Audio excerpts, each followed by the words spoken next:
Boa noite a todos, boa noite, ministro Fernando Haddad. E uma notícia, agora há pouco, agora à noite, um juiz no Ceará decidiu que, frente ao vazamento de algumas questões, 14 questões para 639 estudantes de uma escola, essas 14 questões seriam anuladas em todas as provas do Enem, ou seja, nos 4 milhões de estudantes que fizeram as provas terão essas 14 questões anuladas, o que coloca um problema.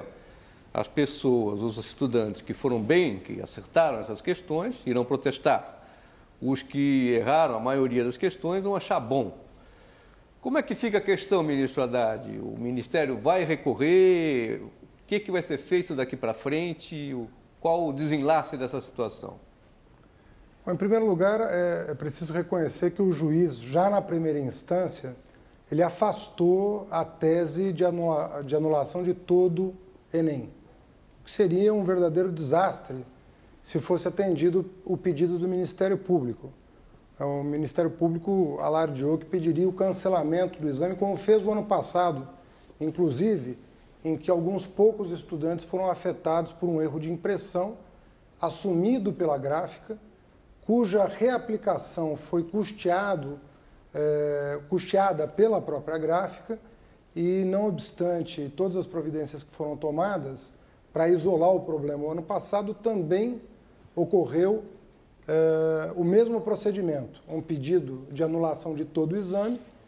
A juíza de primeira instância, inclusive, concedeu a liminar, ao contrário do juiz deste ano, e na segunda instância nós cassamos a liminar, localizamos os alunos que precisavam refazer a prova, 0,1% do total de alunos inscritos o ano passado. A prova foi reaplicada sem prejuízo para aqueles que buscavam ingresso na educação superior. Mas agora o Ministério vai recorrer de novo? Esse ano a decisão é muito mais sóbria, é uma decisão que afeta 13 ou 14, agora eu preciso ler 13 ou 14 questões das 180, ou seja, afasta o risco de cancelamento do Enem, e o INEP, que acompanhou em Fortaleza todo desenrolar, né, da decisão do juiz, inclusive despachou com o juiz por 2 vezes no dia de hoje, vai recorrer da decisão porque entende que o que ocorreu em Fortaleza, né, no Colégio Cristos, é uma situação isolada, e como o Enem foi construído justamente para responder a episódios isolados, a melhor solução seria outra, ou de reaplicar a prova para os alunos inadvertidamente beneficiados 639. pelo aquilo que parece ser uma ação delituosa, né, de algumas pessoas, ou cancelar as 13 ou 14 questões desses alunos, né, e não de todos os 4 milhões. Tem algum prazo? Quando é que os 4 milhões de estudantes, suas famílias, seus amigos vão ficar sabendo dessa decisão, mais ou menos? Olha, isso costuma... O ano passado, toda a discussão levou cerca de 10 dias, 10 a 15 dias para... Talvez até menos. Acho que foi menos de 10 dias para que tudo ficasse decidido pelo tribunal. Eu repito, a decisão do juiz este ano foi muito mais sóbria do que a do ano passado, mas, no nosso entendimento, o INEP deve apresentar um recurso, porque trata-se de uma situação isolada e que pode ser circunscrita a uma escola, né, das milhares de escolas, né, que realizam o Enem, e que, portanto, a melhor solução não seria essa, seria, do ponto de vista pedagógico, aquela que é, pela literatura e pela experiência internacionais, seria a de isolar o problema e fazer o que fazem os demais países nesses casos. Cancela-se cirurgicamente e reaplica-se o teste. Tá certo. Vou agora apresentar os nossos entrevistadores desta noite. Primeiro, o meu colega, o Norman Gall, que é do Instituto Brodel, que é especializado em educação. O Norman é jornalista. Temos também a Laura Greenhalgh, que é editora executiva do Estadão, coordenadora dos cadernos Aliás, Sabático, TV, Caderno 2. A Paula Gentili, que é editora da revista Nova Escola Gestão Escolar, Clara Becker, minha colega da revista Piauí, escreveu um longo perfil do ministro Fernando Haddad na edição de outubro da revista.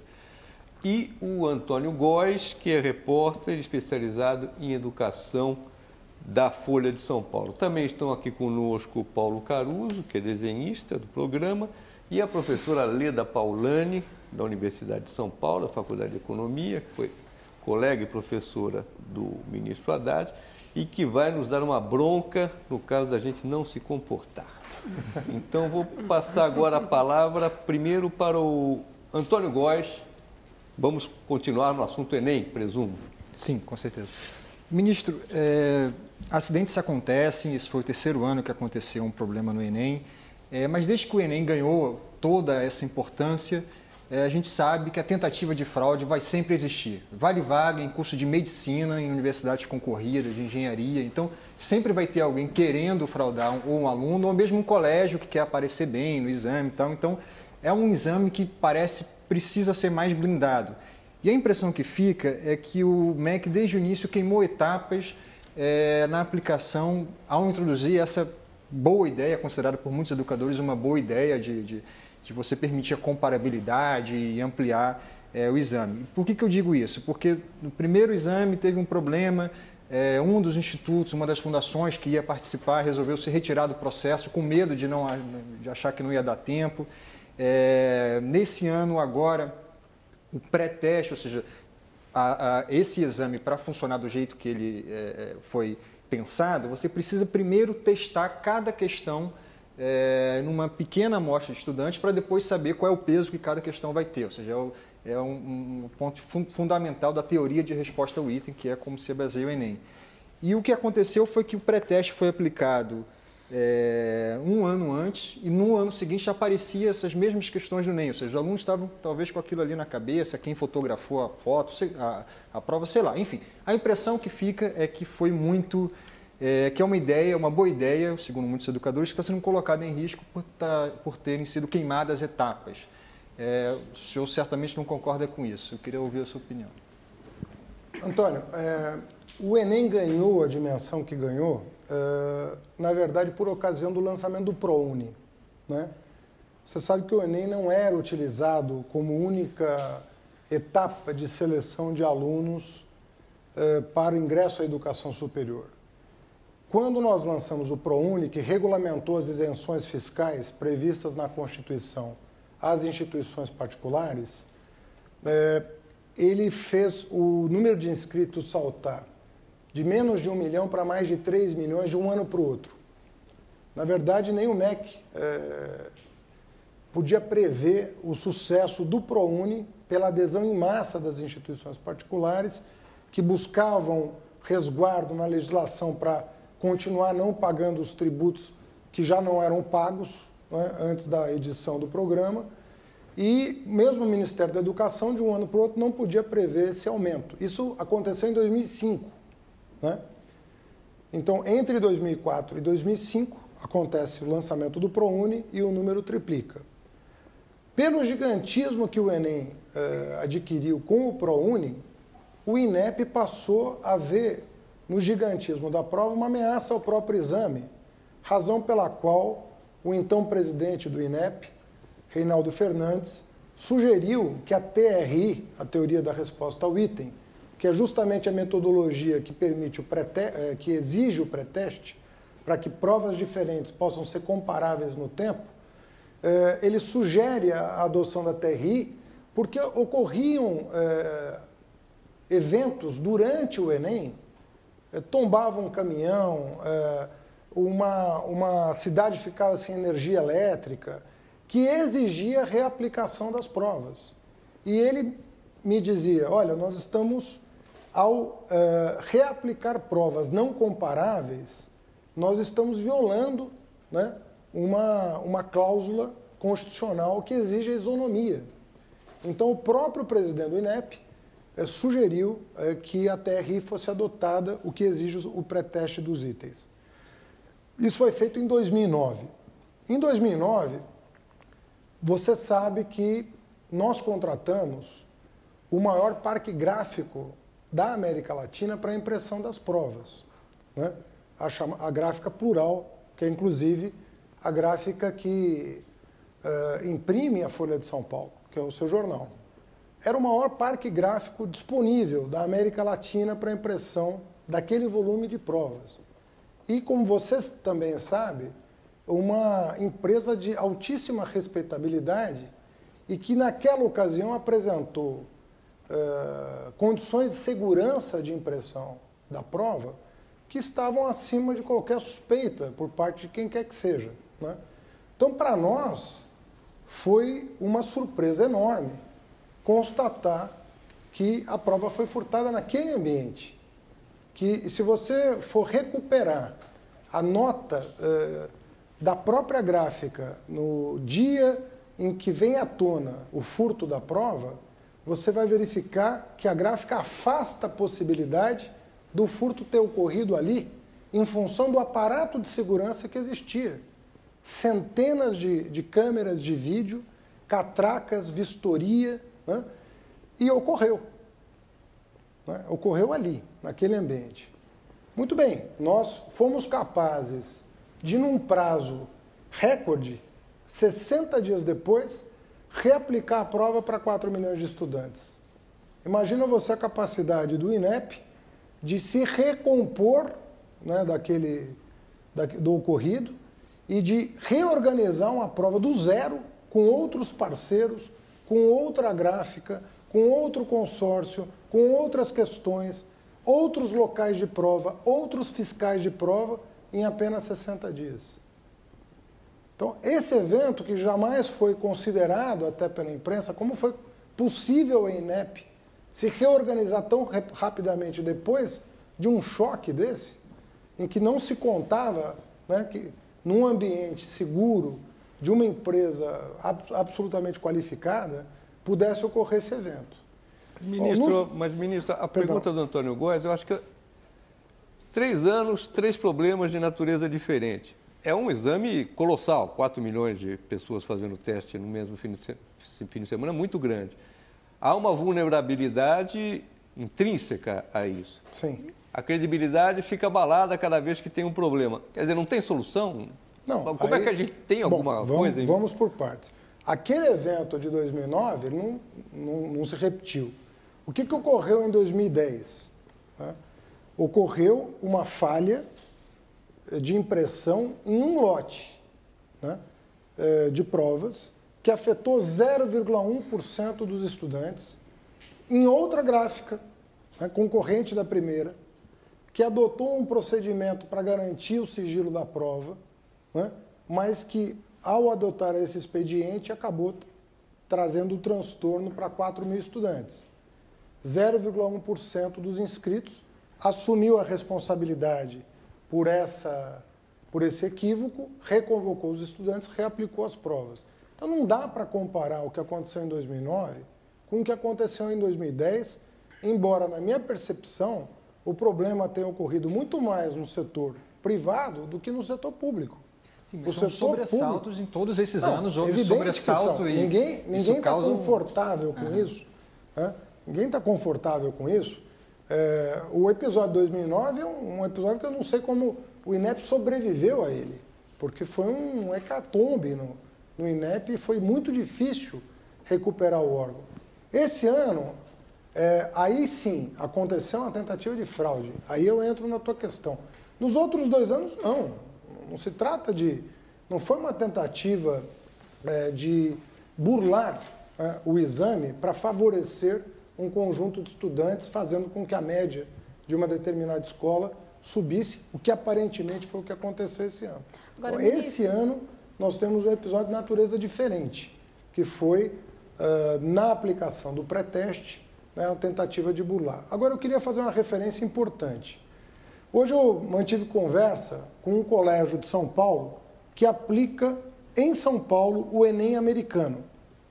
O Enem americano tem 50 anos.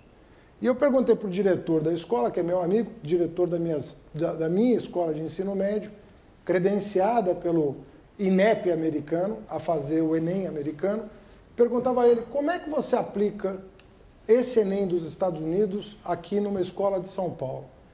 Eu recebo um malote os professores da escola aplicam aos estudantes inscritos, inclusive os alunos da própria escola, recompõe-se um malote e remetemos o malote para correção nos Estados Unidos, os alunos recebem o boletim. Ou seja, tem uma cultura, entende? E mesmo nos Estados Unidos, né, onde supostamente, né, o banco de itens é muito maior, já são 50 anos de formulação de itens, são canceladas 2.000 provas ao ano por suspeita de fraude. Agora a Paula vai fazer uma questão. O senhor mesmo disse que o Enem, quando foi criado, não foi criado com a finalidade de selecionar para o ensino superior. Ele foi criado com a finalidade de ver como o aluno está concluindo a educação básica. Hoje a gente tem o Enem servindo como um grande vestibular nacional, servindo para classificar escolas, para entrar no ensino superior e ainda para certificar alunos de educação de jovens e adultos. Não é um instrumento que foi feito com uma finalidade sendo usado para diversas outras e por isso essas questões, o Chico Soares, que é pesquisador dessa área de avaliação, acha que se você excluísse algumas das finalidades do Enem, não precisaria ter uma calibragem de resultados tão exigente como é a TRI e poderia evitar essas fraudes. O que o senhor acha disso? Olha, conforme eu disse, é a primeira vez que nem é uma tentativa de fraude de uma quadrilha, né? Foi uma instituição de ensino, ao que tudo indica, ou pessoas ligadas a ela, que se envolveram nesse episódio. Um episódio lastimável, né? Porque se você não puder contar com os educadores para um projeto educacional, você vai contar com quem, né? Esse exemplo que eu dei de um colégio brasileiro que aplica uma prova americana em solo nacional e que remete os resultados, né, dos exames para lá, abrindo as suas universidades, as melhores universidades do mundo, para ingresso de pessoas de outro país, quer dizer, você tem que contar, né? Agora, o que eu disse a esse diretor, perguntei a ele, como é que o órgão americano que aplica o SAT pode confiar mais nas escolas brasileiras do que nós aqui no Brasil? Ele disse, porque nós sabemos a reputação que nós construímos. Ou seja, se uma escola não está preocupada com a sua própria reputação, só nesse caso que ela comete um desvio dessa natureza. Em qualquer outra medida, obviamente que eu estou falando aqui antes da conclusão do inquérito da Polícia Federal, portanto, cabe registrar que são ainda hipóteses com base naquilo que foi apurado até agora e que é de conhecimento público. Né? Mas até a decisão... essa otimização dos resultados não é muita finalidade para o instrumento que foi feito especificamente para avaliar a educação básica, Enem, a conclusão da educação básica? A bem da verdade, o Enem, ele não é mais... Ele não é aquele instrumento que foi criado em 98. Aliás, o ministro Paulo Renato, que criou o instrumento, ele disse com razão até, dizendo, olha, do velho Enem, o novo Enem é só um slogan, porque na verdade ele foi reformulado. Eu pessoalmente, eu tinha um apreço muito grande pelo velho Enem, pela concepção no sentido de buscar interdisciplinariedade, uma série de objetivos de estimular o raciocínio, mas eu não via naquele exame nenhuma condição de organizar o currículo do ensino médio. Ele não chegou a gerar nenhuma política pública para o ensino médio, enquanto foi feito. Pois certo? Não. Eu acho que gerou, não. Eu penso que ele era uma concepção interessante de prova, mas que, de um lado, não organizou o ensino médio, tanto é que os resultados continuaram medíocres, né? E por isso a reformulação se fez necessária, e outra que nenhuma universidade de peso enxergava naquele instrumento nenhuma possibilidade de utilização como processo seletivo. Ministro, Laura, uma pergunta. Emendando um pouco aqui nessa pergunta da Paula, eu queria saber do senhor o seguinte, já que estamos falando do Enem agora em perspectiva histórica, retomando desde o nascimento do Enem em 98, e naquilo, de fato, o Enem que se tem hoje não é o Enem da saída, é uma coisa totalmente diferente, Mas eu pergunto para o senhor, para onde vai o Enem? Quer dizer, o senhor está agora no início, apesar dos seus planos políticos, do que possa vir a acontecer para o senhor nos próximos meses, o senhor se tornar um candidato à Prefeitura de São Paulo, mas o senhor está no início de um governo Dilma Rousseff. Então, para onde vai esse exame? Para onde vocês estão apontando? É, de fato, a superação do vestibular? É esse o objetivo que se tem? Porque a gente sabe que em educação os objetivos são de longo prazo, quer dizer, não se consegue o resultado da noite para o dia. Para onde vocês estão apontando o Enem? Olha, Laura, eu converso muito com professores, sobretudo das escolas públicas, né? E eu percebo nos professores de ensino médio uma esperança muito grande neste Enem. Porque com quem eu converso, né, as pessoas compreendem, né, que a matriz do Enem, a concepção do novo Enem, auxilia a escola pública a organizar a sua sistemática de trabalho de uma forma muito semelhante à que a Prova Brasil auxiliou a organizar o ensino fundamental. Você há de lembrar que nós, no ano de 2000, 2001, nós atingimos os piores resultados nas avaliações nacionais e internacionais. Nós tínhamos 2 termômetros, o SAEB brasileiro e o PISA internacional. E tanto num exame quanto no outro, nós em 2000, 2001 atingimos os piores resultados. Felizmente, o ensino fundamental começou a reagir. E começou a reagir mais fortemente depois que a Prova Brasil passou a ser aplicada de maneira censitária aos jovens de 5º ano e 9º ano do ensino fundamental. Aí você vê claramente uma curva de inflexão favorável ao aprendizado. O ensino médio, não obstante o avanço no fundamental, continuava estagnado. Então, nós entendíamos à época, e continuamos acreditando nisso, que era preciso ter alguma coisa como a Prova Brasil ao final da educação básica, ao final do ensino médio, que auxiliasse a escola a reencontrar o caminho do aprendizado. Você há de lembrar também que o ensino médio não contava com nenhum programa de apoio governamental, nem transporte, nem alimentação, mas o que é pior, nem o livro didático estava disponível até 2006 para os alunos do ensino médio público. Então, o que se imaginou, e na minha opinião isso tem dado resultado, é organizar uma prova de conclusão da educação básica que pudesse aos professores de geografia, de história, de filosofia, de sociologia, física, química, nas disciplinas clássicas, mudar a abordagem. Ao invés de uma pilha de conteúdos que você memoriza, você diminuir um pouco a carga de conteúdo do ensino médio, mas estabelecer uma interdisciplinariedade maior. Mas, de repente, não pode se estabelecer a seguinte situação: o Enem nem bem avalia, nem bem seleciona, então ele passa a ser um instrumento... Eu não acredito nessa dicotomia.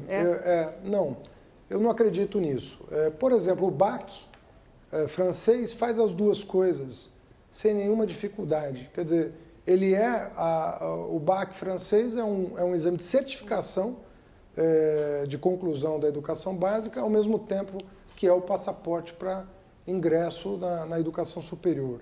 É óbvio que o BAC avançou muito nos últimos anos, ele começou de um jeito e hoje ele está de uma maneira, ele se diversificou, há uma série de procedimentos que incrementaram, né, o BAC francês. Mas ele é as duas coisas simultaneamente. Quer dizer, eu não acredito muito num instrumento que avalia e não possa ser utilizado simultaneamente para certificar e até para selecionar. O senhor estava aqui, nós estávamos aqui reunidos antes de começar o programa, quando o senhor tomou ciência da decisão do juiz da Justiça do Ceará.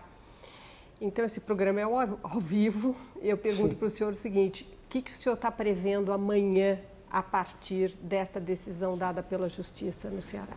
Então, veja bem, uma decisão, conforme eu disse, de primeira instância, mais ponderada do que as que nós tivemos em momentos anteriores. Mas vai ter muita reclamação? Mas eu penso que caberá ao INEP, o INEP vai fazer uma avaliação, mas eu penso que cabe ao INEP recurso para demonstrar para o presidente do Tribunal Federal que essa solução afeta desnecessariamente 99,9% de pessoas que não têm absolutamente nada a ver com o que ocorreu numa determinada escola. E que poderão se manifestar? E que poderão discordar dessa decisão, né? Assim como, apesar de respeitar a decisão e, evidentemente, até considerá-la, de um certo ponto de vista, ponderada, né, porque não acatou o desejo inicial de cancelamento do exame, então, nesse sentido, até ponderada, eu penso que cabe uma reforma, um aperfeiçoamento nesse sentido. 99,9% das pessoas talvez não estejam de acordo com ela.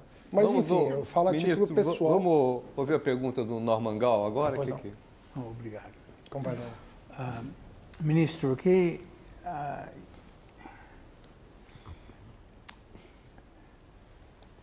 nosso instituto trabalhamos na zona leste de São Paulo.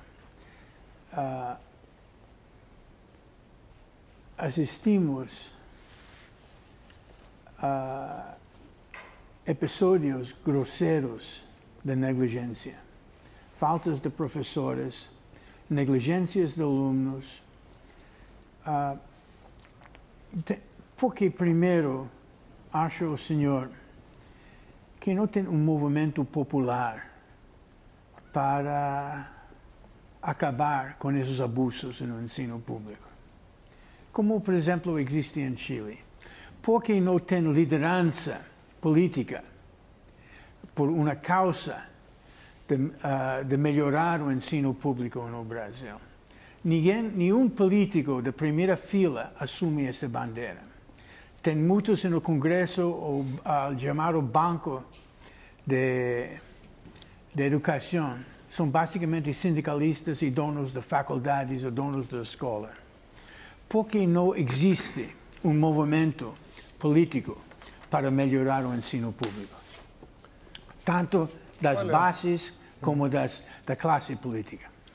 Olha, eu tenho uma leitura um pouco diferente dos episódios do Chile, né? Na minha opinião, o que aconteceu no Chile é a crise de um modelo que vigorou na América Latina durante os anos 80 e 90. Vamos tentar falar do Brasil e não do Chile, porque eu utilizei um exemplo de... Não, mas é para entender porque não há o movimento que você reclama. No Chile, o Chile continuou com políticas voltadas para a educação superior muito parecidas com aquelas adotadas nos anos 80 e 90 no nosso continente, em que o ensino público não é gratuito, os juros do financiamento estudantil são elevados, e não havia um programa de bolsas de estudo para pessoas de baixa renda. Ora, o Brasil está vivendo um momento que expande as universidades públicas como nunca fez, dobrando o número de vagas públicas que no Brasil são gratuitas, reduziu os juros do financiamento estudantil a menos do que a inflação oficial, portanto, taxa de juro real negativa, e criou um maior programa de bolsas de estudo, a ponto de, no final do ano, nós vamos atingir a marca de 1 milhão de bolsas concedidas pelo Programa Universidade para Todos, o ProUni. Então, a partir de 2004, no Brasil, houve uma inflexão da política a favor do acesso. E nós, que em 2002 tínhamos 3,5 milhões de universitários, concluímos a década, 8 anos depois, com 6,5 milhões de universitários. Portanto, nós incluímos nas universidades 3 milhões de brasileiros que, sem esses instrumentos, expansão das federais, financiamento acessível e bolsas de estudo, nós não chegaríamos a esse indicador.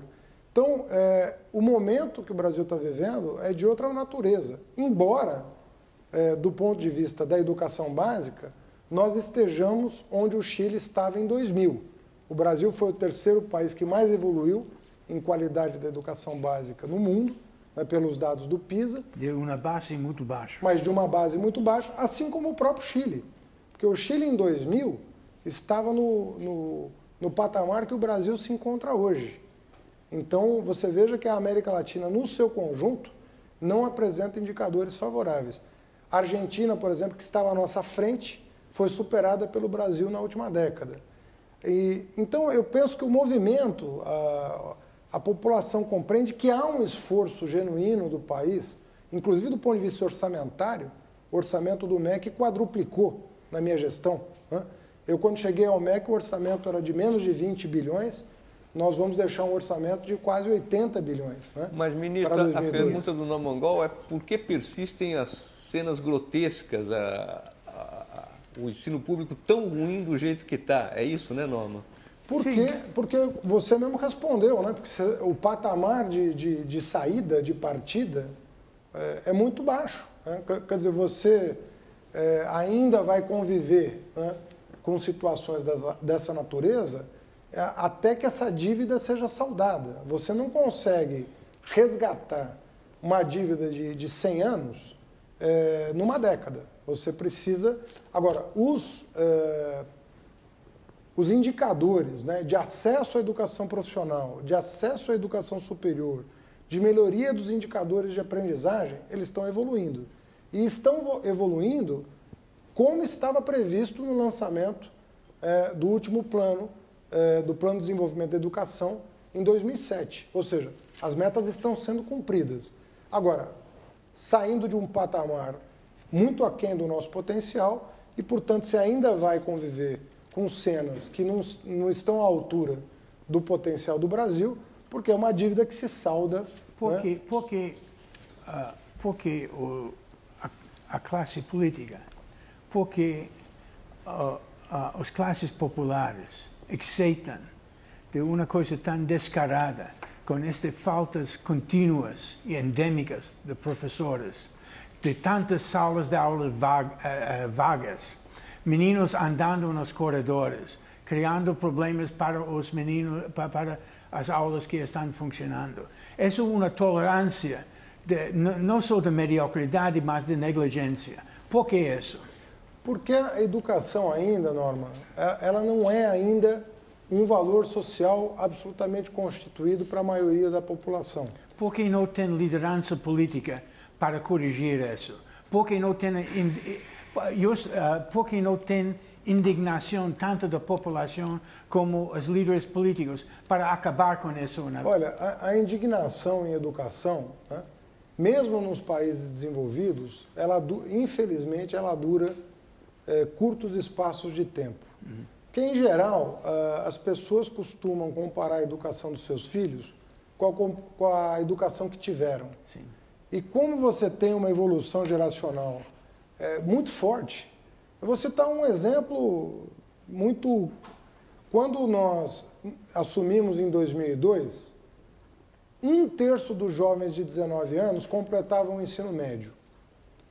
Hoje, em 2009, 7 anos depois, metade dos jovens do ensino... Mas eu estou perguntando sobre esta qualidade do ensino médio. Não, mas eu estou perguntando ao senhor da negligência.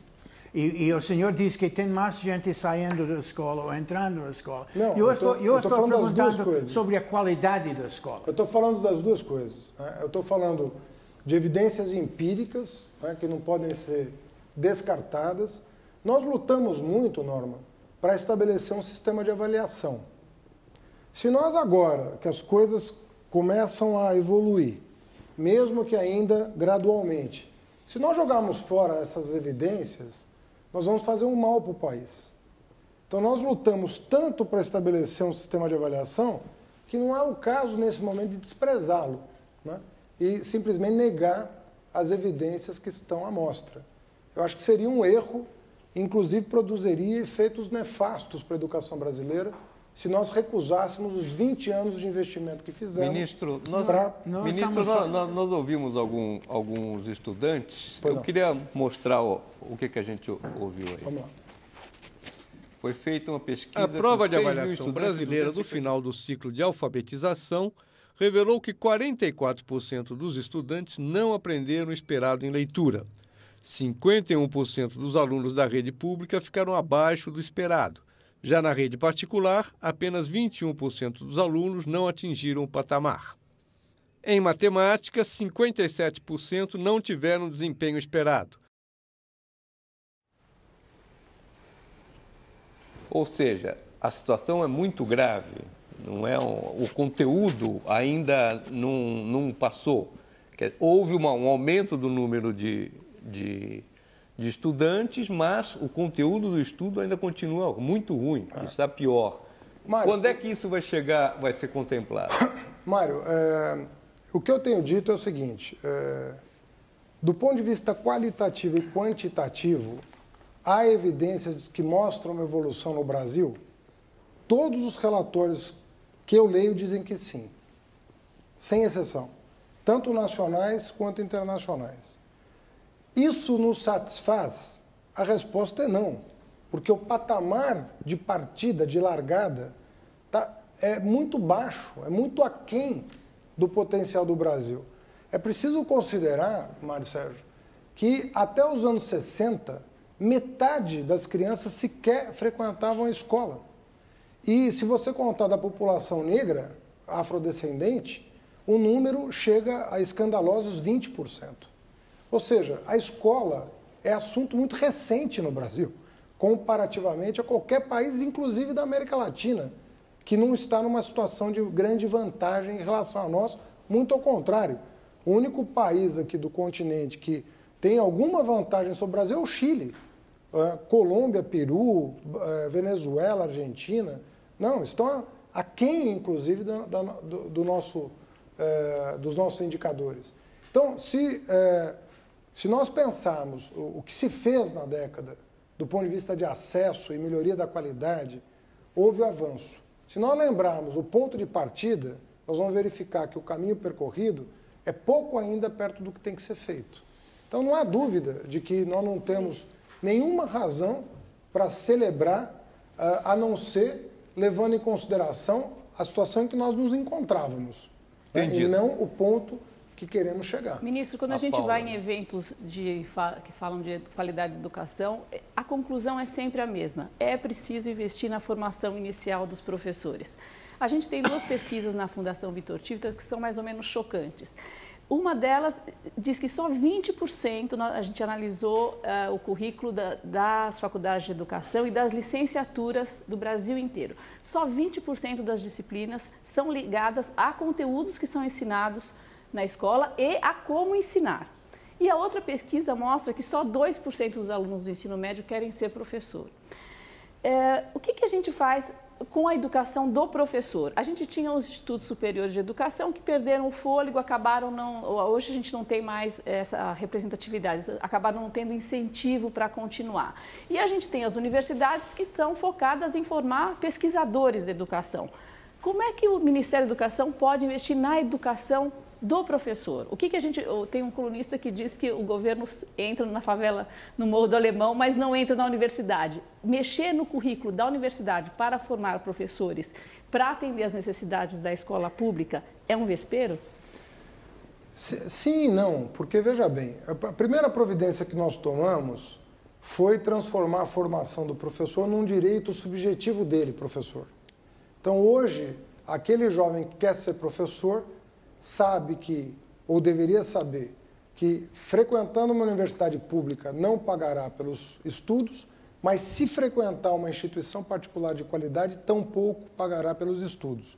Ele toma o financiamento estudantil e, caso atue numa escola pública, tem o seu financiamento perdoado. Mas não adianta ele frequentar, porque a escola não está... Deixa eu concluir. A faculdade de educação não está formando o professor para o que precisa. Deixa eu concluir meu raciocínio. Então, a primeira questão é garantir a gratuidade da formação do professor. Né? Segundo ponto importante, por que garantir a gratuidade? Para ele, professor, poder escolher o curso não pelo preço, mas pela qualidade. Porque se é gratuita a formação do professor, é importante para ele poder comparar em que estabelecimento formador ele quer, qual instituição formadora ele quer frequentar. Então, isso é muito importante. Em segundo lugar, o piso nacional do magistério. Nós mudamos a Constituição para garantir em lei nacional um mínimo a ser pago para todos os professores do país, independente de atuarem no campo, na cidade, no Nordeste ou no Sul, independentemente disso. Em terceiro lugar, criamos um programa de iniciação à docência, em que durante 2 anos o aluno de licenciatura ele num programa que combina a formação com a escola pública, ele tem atividades supervisionadas, tanto da instituição formadora quanto pelo preceptor na escola pública. E o mais importante é incidirmos sobre os concursos públicos. Os concursos públicos, aliás, está dentro do escopo da pesquisa que vocês realizaram, os concursos públicos são muito mal feitos. As provas de concurso costumam cobrar do professor legislação e temas que não são pertinentes ao exercício do magistério. Que é o que a faculdade ensina a eles. E o Ministério da Educação, a partir do ano que vem, vai dar subsídios para que os exames de concurso busquem o perfil do profissional mais adequado ao exercício profissional e, com base nessa prova nacional de concurso, nós possamos incidir sobre a formação das licenciaturas, que você diz bem, ela não está focada para o exercício profissional, pelo menos na proporção devida, né? Ou seja, as pessoas têm que ter mais disciplinas voltadas para o exercício do magistério, né? E isso tanto teóricas quanto práticas, porque às vezes eu ouço dizer que há muita teoria em cursos de pedagogia e não é verdade. Pelo menos não são teorias ligadas à educação. São teorias que muitas vezes são estranhas à própria temática da educação. As próprias didáticas, você tem uma disciplina de didática geral que hoje já não é mais usada. Hoje se fala muito de didáticas específicas para cada disciplina e para cada conteúdo da disciplina. Isso simplesmente não aparece nas ementas das universidades. Você não sabe teria que... como o Ministério da Educação fiscalizar ou então direcionar o currículo das faculdades de educação para formar o professor, principalmente para a escola pública? Paulo, o problema é anterior ainda ao que você coloca. Eu vou te dar um exemplo. Nós quisemos criar uma biblioteca de didática específica para os professores. Então, você sabe que nós temos o maior programa de livros didáticos, né, do mundo, né? O Brasil tem. Nós quisemos criar uma biblioteca para o professor de didática específica. Então, soltamos um edital esperando receber alguns milhares de exemplares de didática específica. Nós conseguimos selecionar 100 títulos. 100 títulos de todas as disciplinas. Ou seja, não havia sequer a cultura, né, de produção de material para os professores que o orientasse no exercício profissional em sala de aula. Agora nós soltamos um segundo edital com mais prazo para que as editoras pudessem contratar colaboradores para escrever literalmente essa biblioteca, né, que simplesmente não existe em língua portuguesa. Porque existem em as pesquisas. Inglês, em francês, em alemão, em coreano. Você encontra bibliotecas de centenas de milhares de títulos. E no Brasil nós conseguimos... E não se traduz por quê? Porque as faculdades não estão usando, não é isso? Eu acho que é um círculo vicioso, né, em que não se produz porque se entendia que isso ia de encontro à autonomia didática do professor, o que não é verdade, porque o mundo inteiro funciona de outro jeito. E ao imaginar que a autonomia do professor pudesse ser construída a partir do nada, né, como se pensa muitas vezes, se criou um currículo que não tinha uma base material na prática docente. Então você tinha um círculo vicioso em que não havia produção para isso e as escolas reagiam a essa falta de produção, elaborando currículos muitas vezes exóticos para a formação dos professores. Bom, peraí, deixa eu dar um pequeno intervalo agora, chamar os comerciais e depois nós voltamos com o Roda Viva com uma pergunta da Clara Becker, que ainda não se manifestou.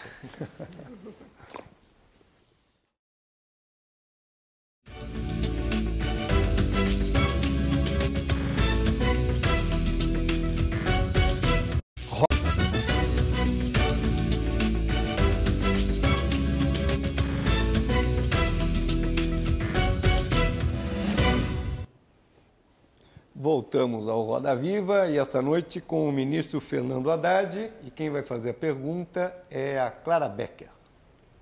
Ministro, eu vou voltar aqui um pouquinho porque a gente estava conversando no início do programa. O senhor já declarou diversas vezes que o vestibular é seu inimigo número 1. Inclusive costuma dizer que saudade não é a única palavra do português que não tem tradução, vestibular é outra. E agora, depois de 6 anos, o senhor vai deixar o Ministério sob protesto dos estudantes que se chamam de Enem enganados e apelidaram o Enem de vexame nacional do ensino médio. da Educação. E aí eu queria saber o que o senhor tem a dizer para esses alunos que estão exigindo o fim do Enem e a volta do vestibular tradicional, o que mostra que essas falhas tiveram um efeito contrário ao que o senhor queria, e se o senhor considera que perdeu essa guerra aí para o vestibular. Olha, até me interessaria por uma pesquisa de opinião pública sobre isso. Não creio que essa seja a percepção da grande maioria dos jovens brasileiros. Realmente não creio. Entendo... Mas o senhor tem visto que tem protestos em várias cidades do Brasil, juntando... Sim, mas veja bem, quando nós lançamos o plano de expansão das universidades públicas federais, houve invasão de reitoria contra. Nós enfrentamos mais de 25 invasões de reitoria contra a expansão das universidades públicas federais.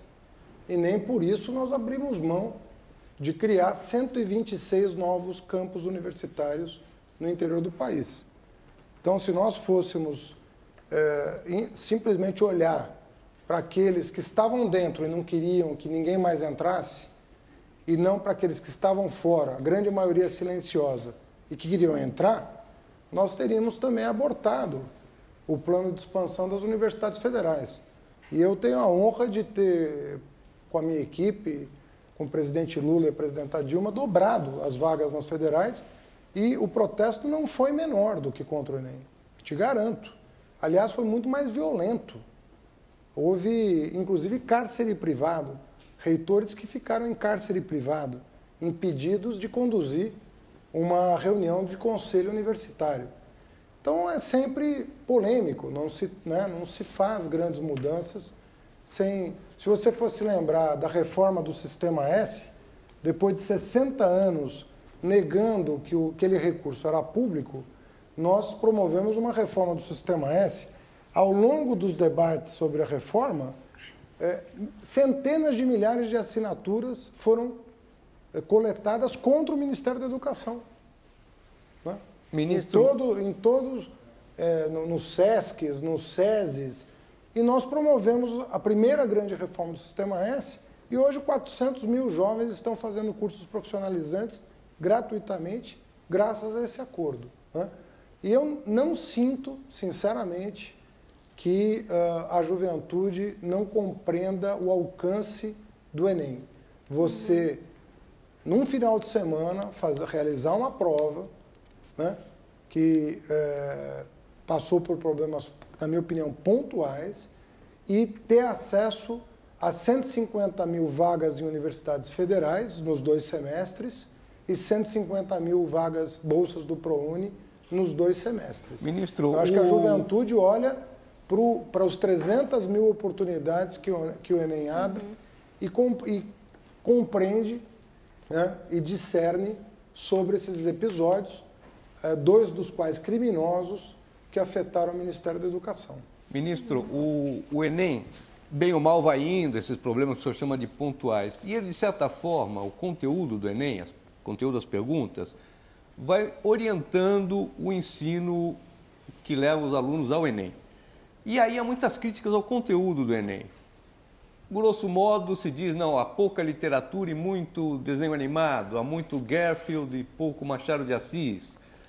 E também há uma discussão de fundo se deve orientar os alunos no sentido de decorar algumas datas, conceitos, o colonialismo, as descobertas, barará, ou se deve se privilegiar o raciocínio, a maneira de raciocinar, o construtivismo ou outra coisa.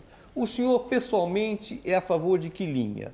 De privilegiar o conteúdo de datas, didático, ou de privilegiar um certo método de raciocínio, que leve ao Enem, que faça que o Enem molde o ensino? Bom, na verdade, toda a reforma que foi feita no Enem visava justamente essa segunda abordagem, né? Mas mesmo com mais o contemporâneo, o pop, do que o clássico? Não necessariamente. Eu até li a crítica que foi feita por alguns estudiosos do Rio Grande do Sul sobre essa questão. Achei muito plausível o que está elaborado, e sem prejuízo de abordagens diferenciadas, como, por exemplo, o caso dos quadrinhos e tudo mais. Eu penso que ali os elaboradores, né, da prova do Enem deveriam observar, né, esse tipo de crítica para aprimorar o seu trabalho. Você sabe que o Ministério da Educação, os dirigentes, eles não atuam na elaboração da prova do Enem, a não ser por meio de diretrizes. Isso estou falando. E eu penso que essas diretrizes, esse tipo de crítica de aperfeiçoamento do exame, ela é sempre muito bem-vinda.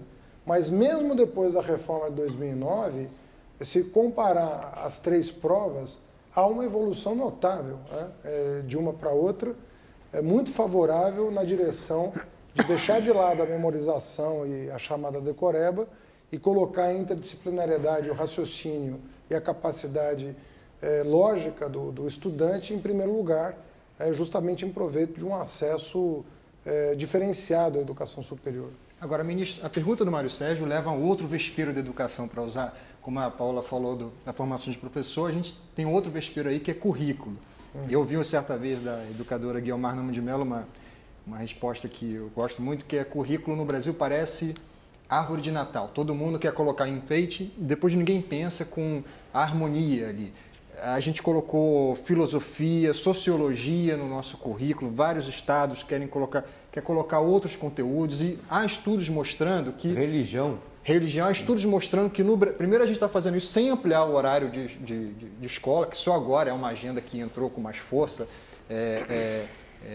recentemente, depois do Enem, né? E além disso, a gente tem um problema, há estudos que mostram que países que vão bem nessas avaliações internacionais têm um conteúdo, um currículo mais enxuto, porém os alunos se aprofundam nele. E o currículo brasileiro, principalmente nos anos iniciais, parece ser muito vasto, a gente quer abraçar o mundo de forma superficial, e aí acaba dando no que dá. E esse é um vespeiro que, sinceramente, não me parece que nem o governo anterior tucano, nem o governo petista realmente enfrentou para mudar isso. Por quê? Só uma observação, Antônio, a gente não tem um currículo nacional, né, ministro? O Brasil não tem um currículo nacional. Os parâmetros curriculares nacionais não são o currículo. Alguns sistemas, algumas redes de ensino têm investido, mas a gente sabe que são poucas, né? Alguns estados têm o currículo definido, mas são poucas. Então, a gente tem, na verdade, uma avaliação de uma coisa que a gente não sabe se existe, se está sendo ensinado efetivamente. Não seria o caso do Brasil partir para a discussão de um currículo de âmbito nacional? Olha, as discussões sobre currículo nacional em países federativos, as que eu conheço sempre foram inconclusivas, não chegaram a lugar nenhum, né? E geralmente o que se faz é balizar pelas avaliações aquilo que deve ser ensinado e dar autonomia para as escolas e para os sistemas criarem o seu projeto político-pedagógico. Isso é o que tem acontecido em países de dimensões como o Brasil e de natureza federativa, não países unitários. O país unitário tem mais facilidade em criar um currículo nacional. O país federativo tem muito mais dificuldade em fazer isso e alguns estados brasileiros têm uma organização curricular, mal ou bem, né, e que vem se pautando pelas avaliações nacionais. Agora, eu não sou daqueles que têm a opinião de que língua portuguesa se aprende em aula de português apenas, né? Eu sou daqueles que entende que se a leitura de um bom texto de filosofia crítica, de um bom texto de sociologia, que te permita compreender melhor a sociedade em que você vive, aprimora o teu domínio da língua tanto quanto estudar gramática. Mas para isso não precisa de bons professores preparados para isso, e infelizmente a gente ainda está... Mas aí você sempre, com esse argumento, você sempre vai deixar de lado temas importantes e que podem aprimorar. Outra questão é que o tamanho do currículo não se dá pelo número de disciplinas, se dá muito mais pela abordagem que se faz dessas disciplinas. O senhor diz que tem uma abordagem de qualidade nessas matérias? Não, o que eu digo é que você, por exemplo, voltando para a questão da organização dos exames nacionais, a maneira como, por exemplo, a prova de ciências da natureza e de ciências humanas estão organizadas no Exame Nacional de Ensino Médio, eles induzem uma organização do currículo muito mais vibrante do que a forma clássica dos vestibulares. Então, o vestibular compartimenta muito mais e exige uma transmissão de conteúdos generalistas e sem profundidade, que eu penso que outras abordagens, como a do próprio Enem, sugerem que pode ser diferente. Então, não vejo nessa... até porque a LDB não lista propriamente as disciplinas da maneira como dizem, né? Com raríssimas exceções, não é assim que a abordagem é feita.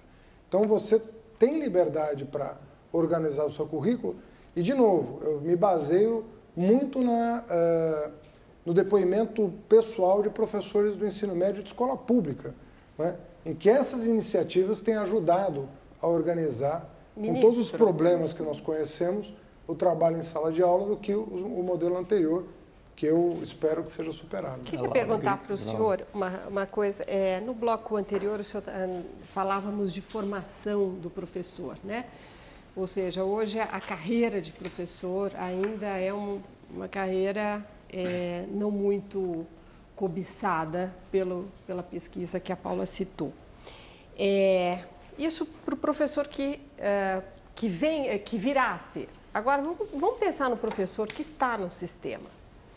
E aí, ministro, eu cito para o senhor, não sei se o senhor chegou a ver, uma reportagem que uma colega minha do Estado de São Paulo fez na edição de domingo, né, ontem, em que ela relata aqui uma série de casos de professores que estão sofrendo de estresse pós-traumático pelas experiências que eles estão vivendo em sala de aula. Então, o senhor tem aqui de tudo. O senhor tem o aluno que ameaça de morte o professor. O senhor tem o caso da professora que, por pedir que o aluno desligasse o aparelho de MP3, ele foi lá e quebrou o dedo da professora. O senhor tem o caso da mãe de aluno que, descontente com a avaliação da professora, deu um soco na professora.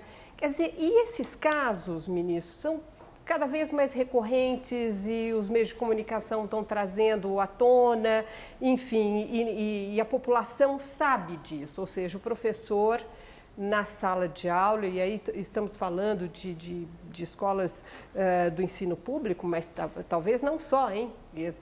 Situações radicais podem estar acontecendo também em escolas privadas.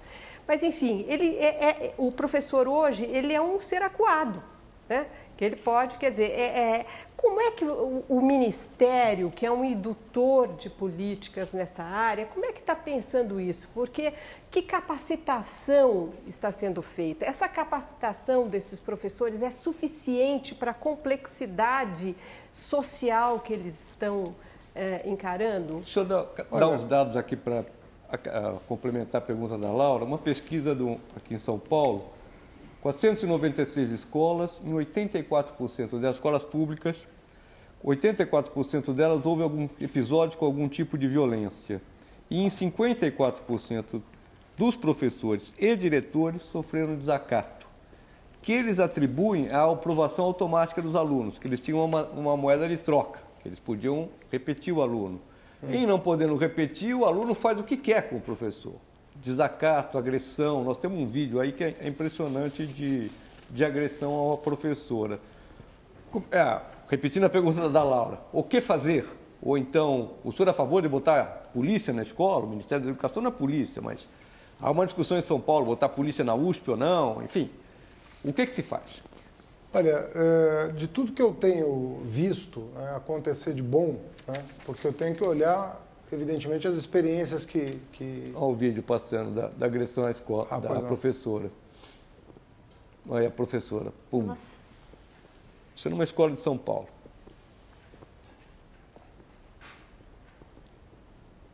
Quem está filmando dessa maneira? É com celular. Mas parece que ele sabia o que ia acontecer, estava seguindo o aluno, né? Aparentemente foi... Não é?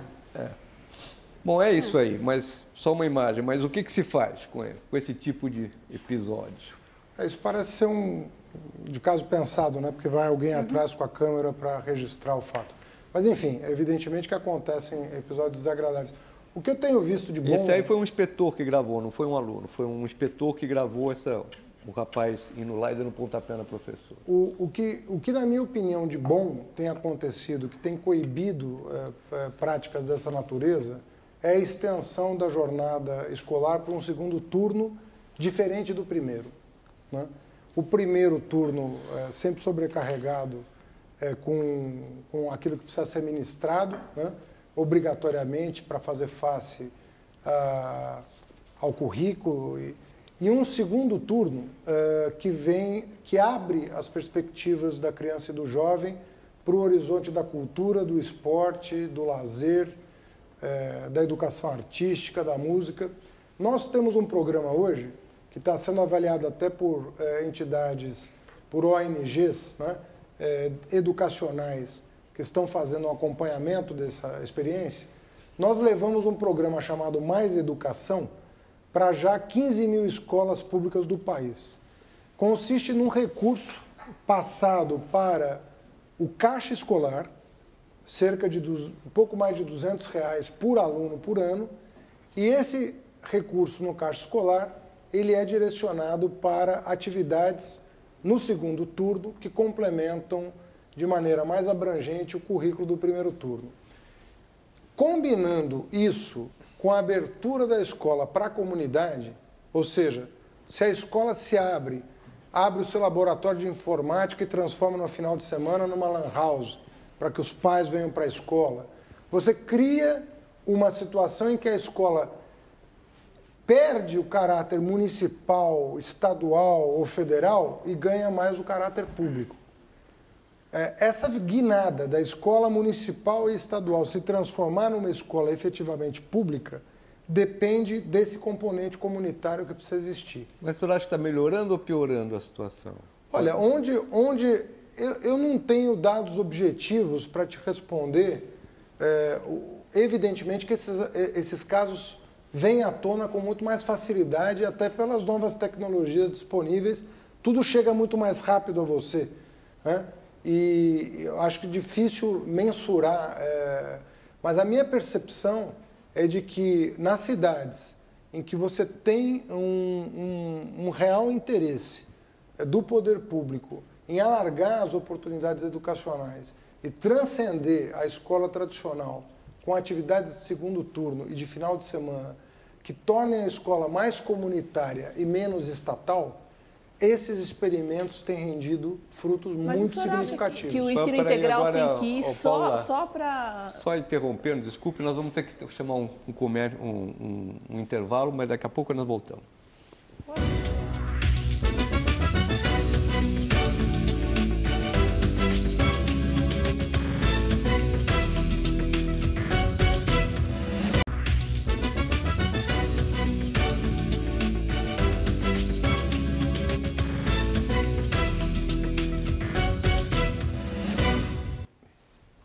Voltamos ao Roda Viva. O entrevistado dessa noite é o ministro Fernando Haddad. Antes, um esclarecimento, nós recebemos cerca de 300 e-mails de estudantes, fazendo uma pergunta simples: o que acontece com as 13 questões que foram anuladas? Bom, elas foram anuladas de todos os 4 milhões de estudantes que fizeram o Enem. Amanhã, ou nos dias seguintes, o Ministério da Educação vai recorrer dessa decisão. Então, até agora, elas estão anuladas em todas as provas. Depois, o Ministério vai recorrer e vamos ver o que diz a Justiça posteriormente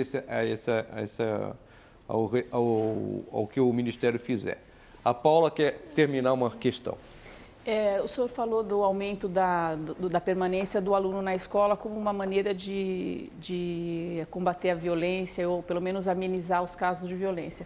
Mas e a relação com a aprendizagem? Tem uma pesquisa do Sérgio Martini, que é da Pontifícia Universidade Católica do Chile, que diz que a aprendizagem mesmo só aumenta se há mais tempo na escola do aluno, onde há investimento pesado em material didático, mais tempo dentro da sala de aula e mais recurso pedagógico.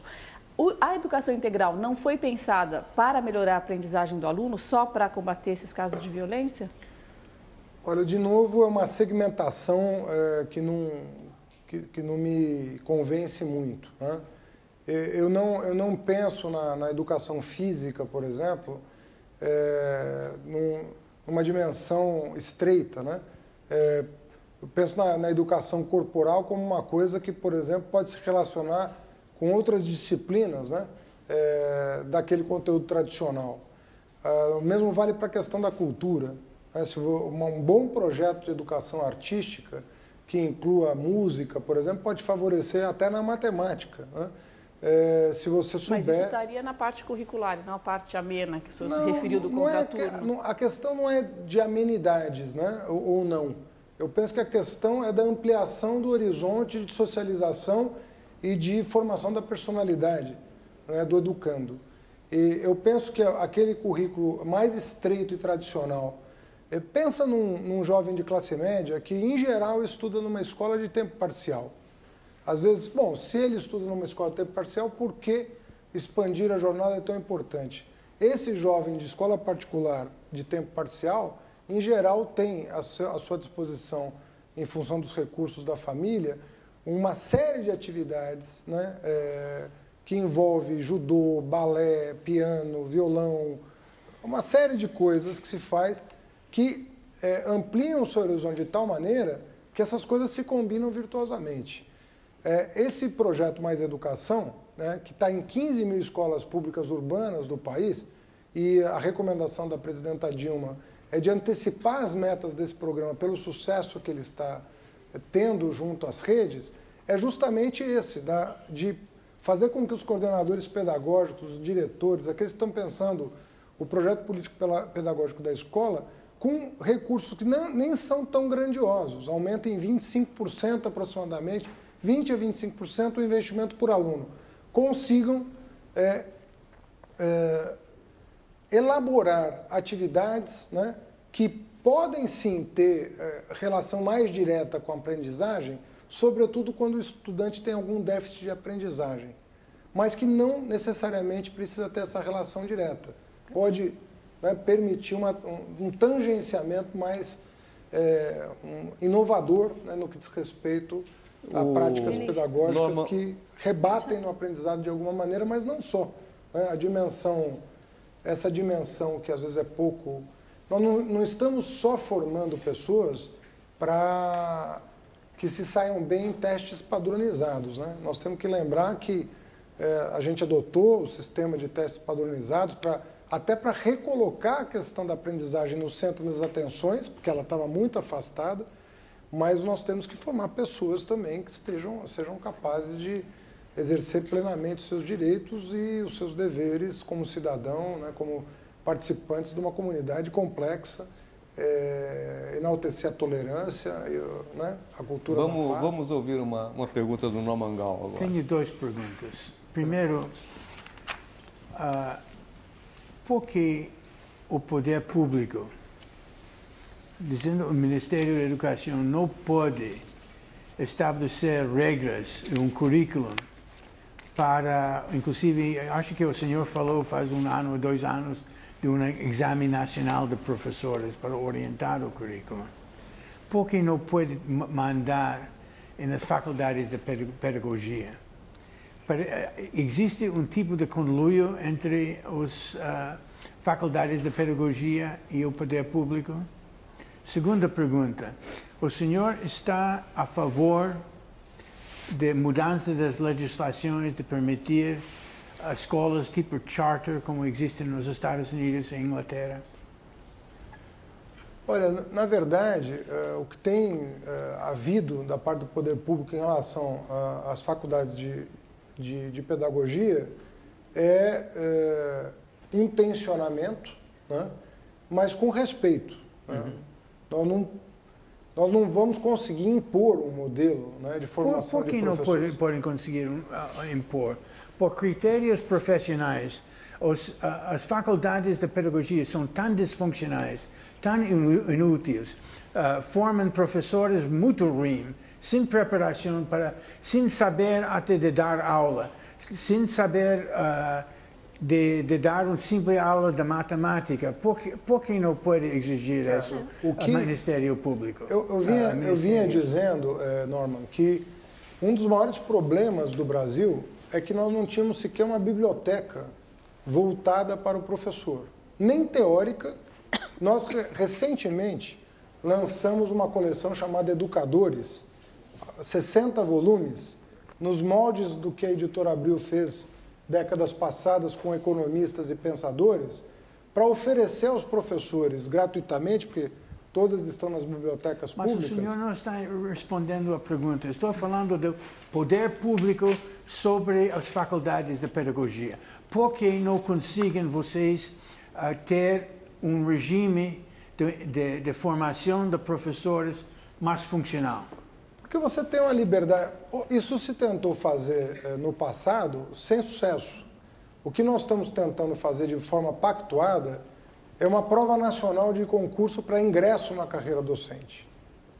Nós, a partir de 2012, vamos, para aqueles municípios e estados que desejarem, oferecer subsídios para uma prova de ingresso na carreira. As provas de ingresso na carreira... Os meninos estão mal formados no ensino médio. Que acréscimo de valor vocês dão para dar um exame para entrar na faculdade que por si mesmo não tem regras, não tem critérios profissionais de formação? Se você não organizar o ingresso na carreira, você não vai organizar o currículo e o ingresso nos cursos de licenciatura. Não há hipótese, da maneira como os concursos públicos são feitos. Pega aqui 40% dos professores são contratados de forma temporária por processos seletivos precários. Ou seja, não tem sequer um vínculo estável com o poder público. Fizeram um teste qualquer e foram levados para a sala de aula sem nenhum cuidado. Isso não é apenas por falta de professor.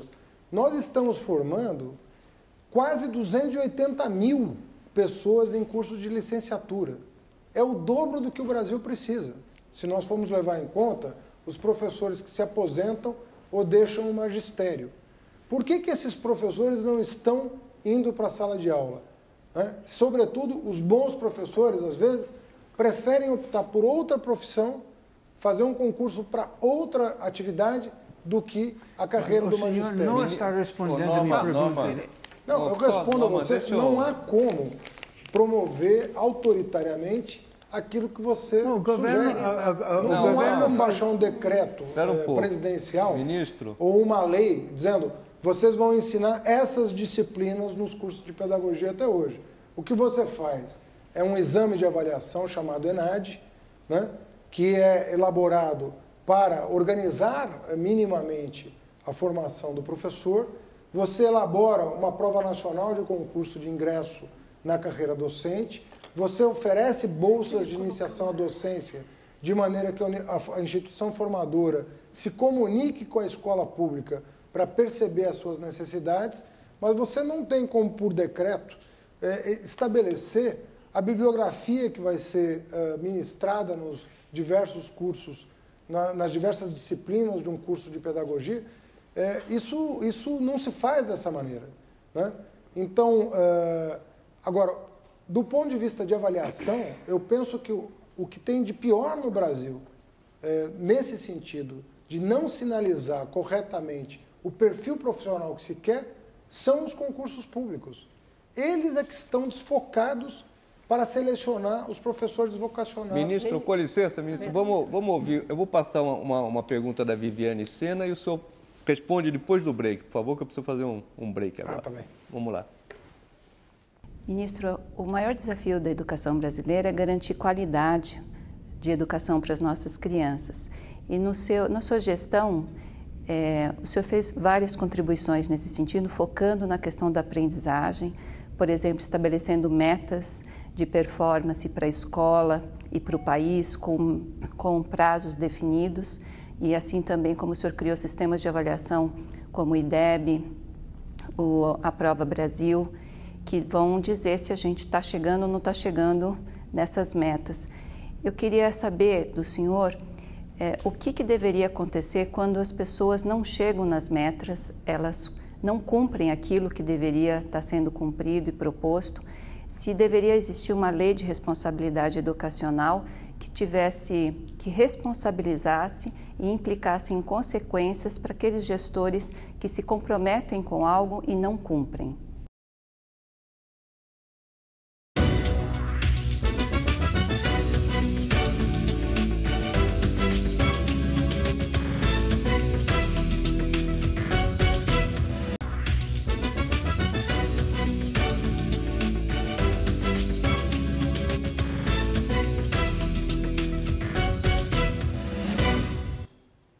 Estamos no último bloco do Roda Viva com o ministro Fernando Haddad e ele vai responder a pergunta da Viviane Sena, feita no bloco anterior, se seria positivo uma lei de responsabilidade sobre as autoridades de educação.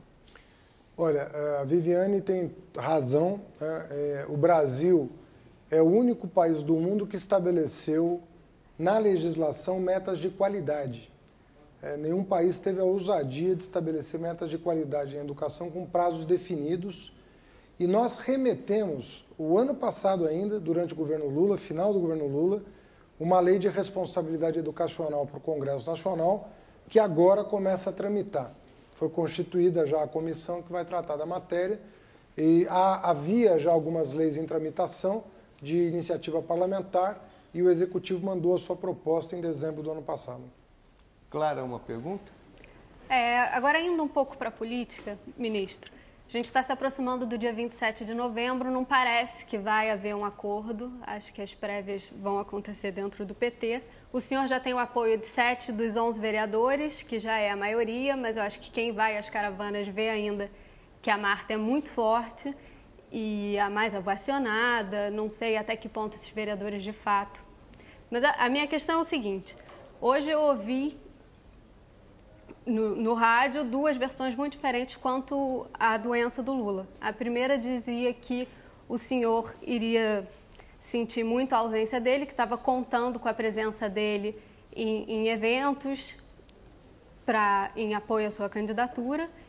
E também ouvi que o senhor seria, de certa forma, beneficiado, porque agora o Lula vai ser beatificado e tudo que ele disser vai acontecer. Eu queria saber como é que o senhor sente. Olha, Clara, com toda sinceridade, né, nesse momento, né, o único pensamento que passa pela minha cabeça é torcer pelo pronto restabelecimento do presidente Lula, sem nenhum tipo de cálculo que a essa altura seria desprezível, para dizer o mínimo. Né?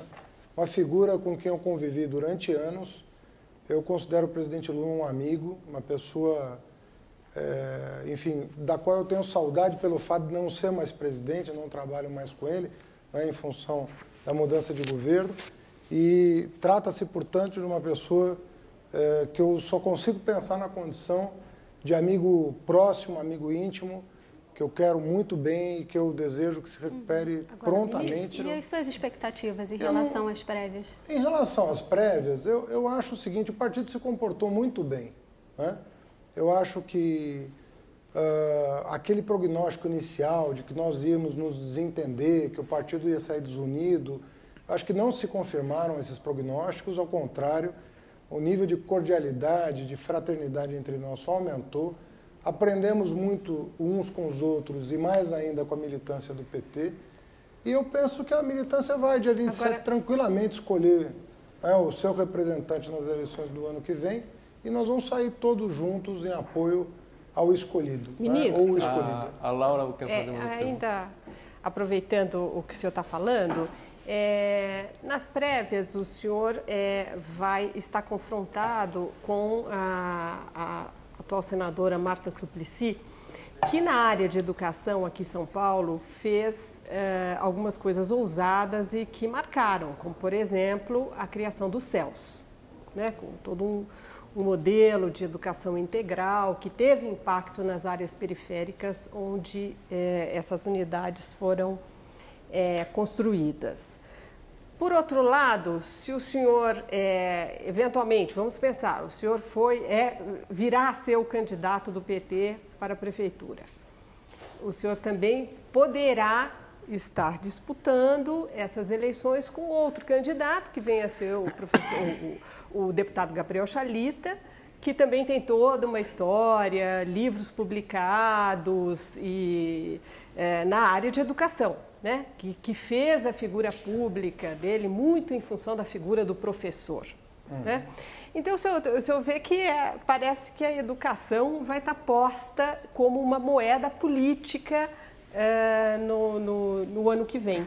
Eu Eu queria ver como é que o senhor vê isso, essa questão. O senhor vai estar lá, confrontado com uma pessoa que tem um sinal forte de educação dentro do partido e, eventualmente, confrontado com um outro candidato que também faz todo o marketing dele também na área de educação.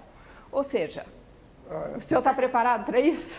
É mais do que isso. Eu trabalhei na gestão da Marta, né, na Secretaria de Finanças, que era chefiada pelo João Sayad, né, daqui da Fundação. Você manterá os céus, ampliará os céus se eu viesse a ser... Não, mas não tem dúvida que é um programa... Eu participei da equipe, né, pela Secretaria de Finanças, eu era o representante na equipe que levou à frente essa ideia. Tenho a maior honra de ter participado da gestão da prefeita, ter colaborado, inclusive, com a área da educação. E tenho também orgulho de ter podido trabalhar alguns projetos a quatro mãos com o Gabriel Chalita, enquanto presidente do CONSED, que é o Conselho dos Secretários Estaduais de Educação. O Fundeb, por exemplo, não seria viável, possível, se não tivéssemos o Gabriel, àquela altura, no PSDB, com uma visão suprapartidária da educação e capaz de perceber que os interesses do país estavam acima... Mas na hora da campanha política, o suprapartidário some, né, Maia? Eu tenho que encerrar o programa, que a gente já encerrou o nosso tempo. Só uma última pergunta para o senhor responder com uma palavra. Diga. Numa escala de 1 a 10, qual a chance de o senhor ser um novo prefeito de São Paulo? Eu não sei te dizer, porque a primeira... Então, era uma palavra só. A primeira eleição da qual eu participo, com exceção da do Centro Acadêmico 11 de agosto. Se eu for levar em conta a minha experiência pregressa em eleições, é 10. Muito obrigado pela presença do ministro Fernando Haddad, pelos meus colegas aqui entrevistadores e aos tuiteiros que também participaram, a presença da nossa professora Leda Paulani, né? E ao Chico Caruso. Boa noite a todos e boa semana.